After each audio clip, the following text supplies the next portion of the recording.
नमस्कार सब दोस्तों, आप लोग का अपना चैनल स्टूडेंट पावर क्लास में स्वागत है। आज हम लोग हिंदी के चैप्टर 1 जिसका नाम है श्रम विभाजन और जाति प्रथा, उसका पहला सब्जेक्टिव क्वेश्चन पढ़ेंगे। ठीक है, तो आपका फर्स्ट क्वेश्चन है, कहा जाता है कि लेखक महोदय कहते हैं, लेखक किस विडंबना की बातें करते हैं और विडंबना का स्वरूप क्या है। विडंबना का स्वरूप क्या है, इसका आंसर आपका हो जाएगा लेखक बाबा साहेब भीमराव अंबेडकर जी विडंबना की बातें करते हैं। क्या चीज़ की बातें करते हैं? विडंबना की बातें करते हैं। कहते हैं कि इस युग में भी जातिवाद पोषकों की कमी नहीं है। क्या चीज़ की कमी नहीं है? पोषकों की कमी नहीं है। ठीक है, और देखिए क्या है, कहा जाता है कि जिसका स्वरूप है कि जाति प्रथा श्रम विभाजन के साथ साथ श्रमिक विभाजन का भी लेख रखा है जो अस्वाभाविक है। क्या है? अस्वाभाविक है। इसे थोड़ा ध्यान से याद कर लीजिएगा। चलिए आपका दूसरा क्वेश्चन क्या है वो देख लेते हैं। तो आपका दूसरा क्वेश्चन है, कहा जाता है कि जातिवाद की पोषक उसके पक्ष में क्या तर्क देते हैं। ठीक, क्या तर्क देते हैं? तो आपका आंसर हो जाएगा जातिवाद के पोषकों का तर्क है कि आधुनिक सभ्य समाज, क्या चीज़? आधुनिक सभ्य समाज कार्यकुशलता के लिए श्रम विभाजन को आवश्यक श्रम विभाजन जो होता है उसे क्या कहा है? आवश्यक मानता है। और जाति प्रथा श्रम विभाजन का ही दूसरा रूप है, इसीलिए इसमें कोई बुराई नहीं है। तो चलिए अब हम लोग देखते हैं क्वेश्चन नंबर 3। आपका क्वेश्चन नंबर 3 क्या कहता है? जातिवाद के पक्ष में दिए गए तर्क पर लेखक प्रमुख आपत्तियां दिखाएं। क्या है? आपत्तियां क्या है? तो इसका आंसर क्या हो जाएगा? इसका आंसर कहा जाता है जातिवाद के पक्ष में दिए गए तर्क पर लेखक की पहली आपत्ति यह है कि जातिवाद श्रम विभाजन के साथ श्रमिक विभाजन का भी रूप लिया हुआ है। क्या चीज़ का रूप लिया है? श्रमिक विभाजन का भी रूप लिया हुआ है। भारत की जाति प्रथा की दूसरी विशेषता यह है कि श्रमिकों का अस्वाभाविक विभाजन ही नहीं करती, बल्कि विभाजित वर्गों को एक दूसरे की अपेक्षा ऊंच नीच करा देती है। तो चलिए हम लोग देखते हैं क्वेश्चन नंबर 4। तो क्वेश्चन नंबर 4 क्या कहता है? जाति भारतीय समाज में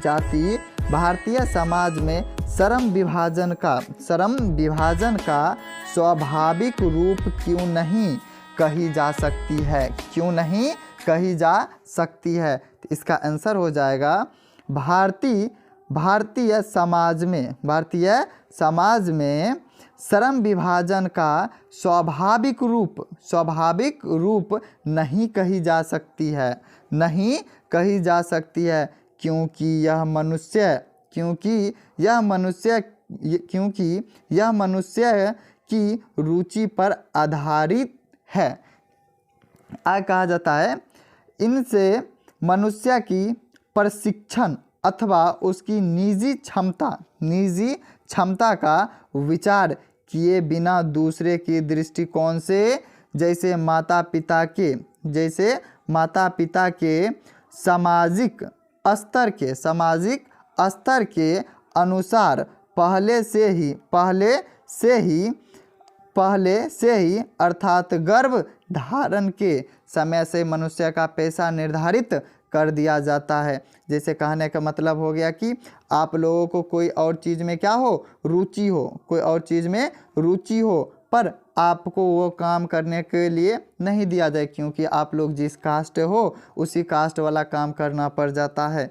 ठीक है, तो क्वेश्चन नंबर देखते हैं अब 4। तो क्वेश्चन नंबर 5 आपका हो जाएगा, क्वेश्चन नंबर 5 हो जाएगा। इसमें क्या कहा जाता है, कहा जाता है जाति प्रथा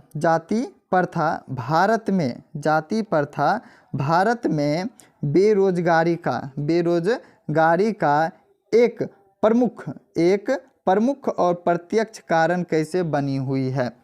ठीक है, तो देखिए इसका आंसर क्या हो जाएगा, आंसर हो जाएगा हिंदू धर्म की जाति प्रथा किसी व्यक्ति को ऐसा पेशा चुनने की अनुमति नहीं देता है। ऐसा पेशा मीन्स हो गया जो आपके माता पिता किए हैं, उसी को क्या कहा जाता है, पेशा। ठीक है, तो वो पेशा चुनने की अनुमति नहीं दी जाती है जो उसके पैतृक पेशा ना हो।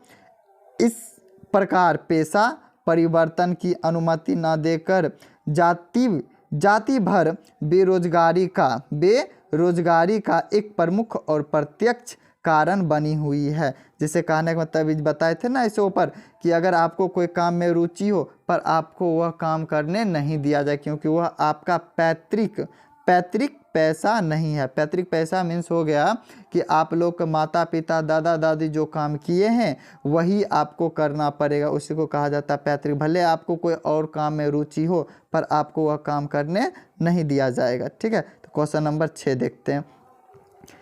तो क्वेश्चन नंबर 6 में कहा जाता है कि लेखक आज के उद्योगों में गरीबी और उत्पीड़न से भी बड़ी समस्या किसे मानते हैं और क्यों।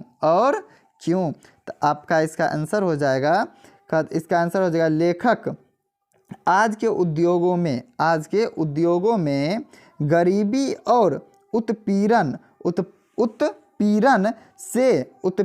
से भी बड़ी समस्या श्रम विभाजन और जाति प्रथा को मानता है। श्रम विभाजन और जाति प्रथा को मानता है।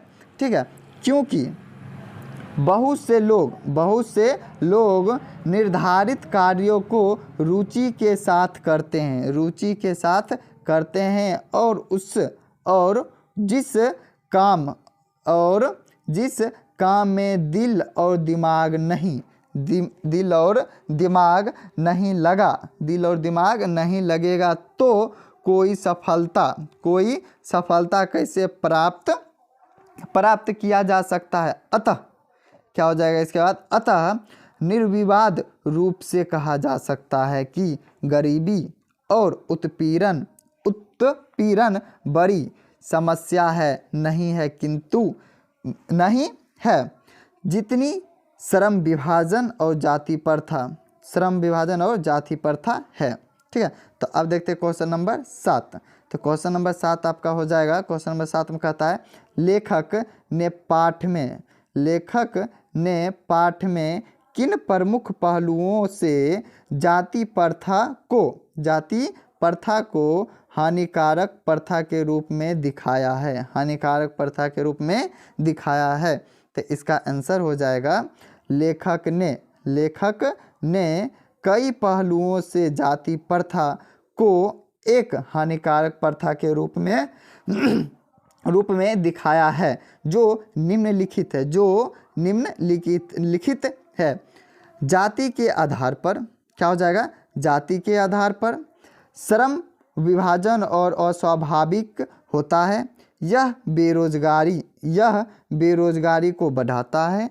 और आपका अगला हो जाएगा अरुचि विश्वसता से श्रम का चुनाव लोकतंत्र के लिए खतरनाक साबित हो सकता है। यह लोगों को भी आर्थिक रूप से कमज़ोर बना देता है। यह लोगों को क्या करता है, आर्थिक रूप से कमज़ोर बना देता है। तो हम लोग क्वेश्चन नंबर 8 को देखते थे। इसमें क्या कहते हैं, सच्चे लोकतंत्र की स्थापना, सच्चे लोकतंत्र की स्थापना के लेखक ने किन विशेषताओं का आवश्यक माना है, आवश्यक माना है। तो इसका आंसर हो जाएगा सच्चे लोकतंत्र की स्थापना के लिए, सच्चे लोकतंत्र के स्थापना के लिए लेखक ने बताए हैं कि बहुविध गीतों में सबका मान सम्मान होना चाहिए, सबका मान और सम्मान होना चाहिए, सबको उनकी रक्षा के प्रति सजग रहना चाहिए। और उसके बाद कहा जाता है सामाजिक जीवन में अवैध संपर्क के अनेक साधन तथा अवसर उपलब्ध होना चाहिए। तात्पर्य यह है कि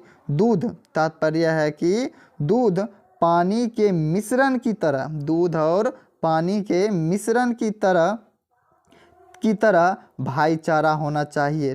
क्या होना चाहिए, भाईचारा। जो यहाँ से आपका ऑब्जेक्टिव भी क्या होता है, पूछा जाता है।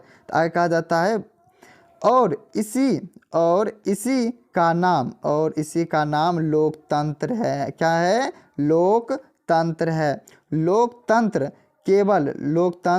केवल शासन की एक पद्धति ही नहीं बल्कि मिलजुल कर चलने की